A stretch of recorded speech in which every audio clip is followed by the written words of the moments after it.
There's a pretty one, Ulysses.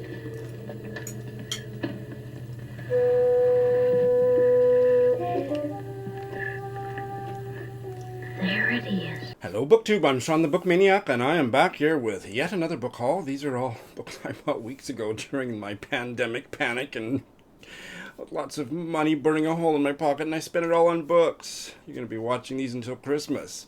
So, here's another batch. First we have a collection of Irish short stories, Multitudes by Lucy Caldwell.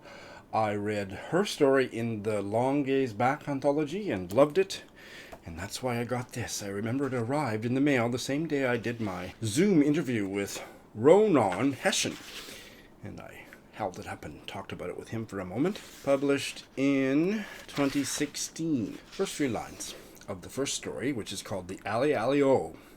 The big ship sails on the Alley Alley O. Your youngest sister is singing. The Alley Alley O, the Alley Alley O. The big ship sails on the Alley Alley O on the last day of September. Alley Alley O, she belts out each time she gets to the chorus. Alley Alley O, Alley Alley Alley O, oh, oh. You want to shout at her to shut up. You put your thumb over your right ear and lean your forehead against the window so you can concentrate. Next up, A Saint in Swindon by Alice Jolly. I don't remember, probably Twitter. Usually if I don't remember it, somebody mentioned it on Twitter. Look at that cover. I have a feeling the cover is going to be the best thing about it because it's another book, piece of fiction about books, and they're all terrible, every last one of them. But I couldn't resist giving it a try. A stranger arrives in town with a bulging blue bag. Oh, that was a disappointing ending to that sentence. And a whiff of adventure. And he gets a hotel room and demands books. Plath, Kafka, Orwell, and so on. It sounds awful. 2020 publication. Oh, these are the guys that published Bottled Goods, that awful Romanian English novel by Sophie van Leeuwen. Oh dear, well, let's see. Opening paragraph. It was evening when the stranger arrived in the town. Everyone assumed that he had traveled here by train and then walked along White House Road, heading towards Ferndale. But the truth is that no one knows. At the time, those days and weeks seemed plump and loud, full of their own importance. Each minute separate and swollen, the hours shouting significant messages, stating their meaning clearly. I love plump and loud. I will give it a try. And if nothing else, I am going to rip the cover off and frame it and put it on my wall. I did a review of an obscure collection of short stories by Korea's best-known writer of the 20th century, Hwang Soon-won. And because of how much I loved that, I got a novel by him, Trees on a Slope, translated by the same husband-wife duo at the UBC in Canada, Bruce and Ju-chan Fulton. Originally published in Korean in 1960. One of the few Korean novels to depict the psychological and physical horrors of the Korean War. So interesting. I think I might have a buddy reader for this one. This was one of those collections of short stories. Again, I think it was on Twitter, but I'm so intrigued by this. I've never heard of the author. Is it new? 2019. Collection of short stories called This Paradise by Ruby Cowling. And just there's something about this that really intrigues me, and I don't know why. It's just kind of a feeling I get when I hold it and flip through the pages. Boiler House Press, never heard of the publisher. Ruby Cowling, London-based writer. I believe this is her first collection of short stories. Here are the opening lines of the first story called Edith Alexander, B as in born, 1929. When they tire of their fighting games, the children run into the sunroom, shouting, "Dance, Nana, dance!" I know if I refuse or wave them away, they will needle and nag and pull on my hand. So I make the long climb to my feet, wait for the shimmering veil to clear, and get into position. Humming a wavering reed of a tune, I weave around the living room, my limbs like twigs in a storm. The children laugh and clap with the loveless delight of little gods. It is a very, very long time since I was a child. With the loveless delight of little gods? Okay, I'm going to be getting to this one pretty darn soon. Another one of these tiny, there's my hand, a tiny little book of short stories from Paper and Ink Press. This is Independence Day and Other Stories by Promidia Antator. Indonesia's most famous, most renowned writer. Died in 2006 as an old man. And there are 3 stories in here, translated from the Indonesian by Willem Samuels. I think this might be the last one I got in these paper and ink little booklet collections of short stories. And this one is The Butterfly Man and Other Stories by Mihis Hainsar, translated from the Estonian by Adam Cullen and Tina Randveer. Kind of forgotten I had this. There's a lot of books in this stack of books I have yet to haul that I've forgotten that I ordered. Mihis Hainsar, born in 1973, is a man, and his stories are surreal and dreamlike. Well, I'm not sure that's my cup of tea, but here's the opening sentence of the title story. When Ansel entered the circus director's office, his jaw dropped in amazement. It seemed to him that the man sitting at the desk, there in front of him, had the head of a fish. I read my first Nancy Mitford novel a few months ago. It was the first in that trilogy, or whatever it was, quartet of novels. What was that novel called? I believe I read The Pursuit of Love. This is not part of that series, I don't think. This is called Christmas Pudding by Nancy Mitford. So I don't like Christmas. I don't like reading Christmas fiction, but I thought, what the hell? Maybe Leah would buddy read this with me over the holidays. Christmas Pudding. I love Christmas pudding. Yeah. I had never heard of it. Opening sentence. There is a certain room in the Tate Gallery which, in these unregenerate days, is used more as a passageway towards the French pictures collected by Sir Joseph Duveen than as an objective in itself. I am about to start my second novel by Ngugi wa Thiong'o, which was actually his second published novel, when I have now picked up another one. Is this number 3 on the list?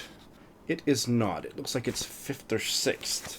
Devil on the Cross, translated by the author from his native tongue, Gikuyu. This is the one. I'm going to put a link to Lanus's powerful review of a different novel by him where she gives Wat Thiong'o's biography in a way that almost reduced me to tears. It was so powerful. And this is the novel that he wrote in prison in Kenya on toilet paper. Oof. I am not actually sure whether Dora Savaldi Books and I will end up finishing the Faber stories. Most of the stories were crap, but I did pick up a couple more because I thought based on the writer's reputation, they might be a little bit more likely not to be crap. So I have James Joyce's Guy Como Joyce. Don't know what the title's about, but the opening few lines. Who? A pale face surrounded by heavy, odorous furs. Her movements are shy and nervous. She uses quizzing glasses. Yes, a brief syllable, a brief laugh, a brief beat of the eyelids. Well, that sounds a little bit intriguing to me. And Milan Kundera. Let the old dead make room for the young dead. What an incredible title. I loved his novel, The Unbearable Lightness of Being. It's one of the ones where I watched the movie first and then read the novel, and I can't decide which was better. I read one other book by him that I didn't love as much. Maybe it was The Book of Laughter and Forgetting, but I loved the opening sentence. Oh, and this one is translated, I assume. Wow. I cannot see any reference to a translator, and he wrote in either Czech or French. That is sacrilegious. Anyway, let's hear the first sentence. He was returning home along the street of a small Bohemian town, where he had been living for several years, reconciled to his not-too-exciting life, his backbiting neighbors, and the monotonous rowdiness that surrounded him at work. And he was walking so totally without seeing, as one walks along a path traversed 100 times, that he almost passed her by. Oh, Mary! Here is the mammoth biography of Queen Mary by James Pope Hennessy that I will be buddy reading with Leah from Calgary, I think in maybe December or something, November or December.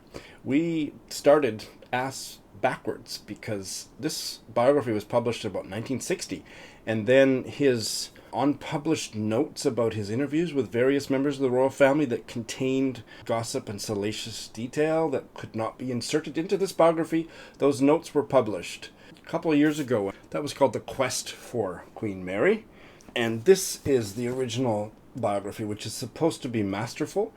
And Leah and I were both blown away by the gossip in the recently published notes, but also, even more so, gobsmacked by what a beautiful writer he was. So, can't wait to read this.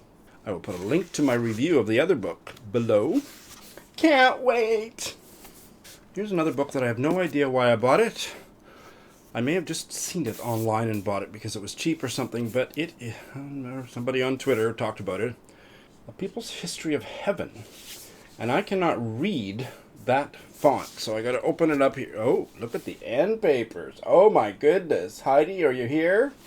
Oh my god, and on the title page it's the same font. I can't read that. Here we go.